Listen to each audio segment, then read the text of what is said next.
when I got into the estimating side, like I wanted to understand, like, how can we not hit our target profit margins? Like we consistently could not hit our target profit margin, right? And so like I knew there had to be some fundamental flaw in how we were doing it. And so like I went and I started shadowing these guys, and I'm sitting there, and this one day I realized, like, I saw the estimator.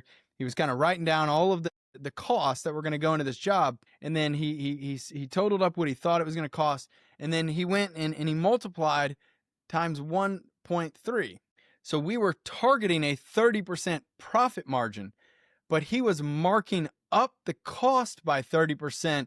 And just like one day it finally clicked that, like, wait, whoa, what are you doing? And he's like, well, I'm adding 30%. Like, that's our profit, right? It's like, whoa, hold on. Like, and it's a very subtle formula difference, but like, that when you mark up your cost by 30%, the profit margin on that is 23%.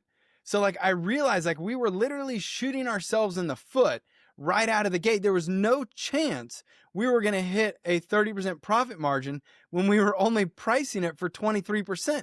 But nobody knew that because they just didn't understand the difference between markup and margin.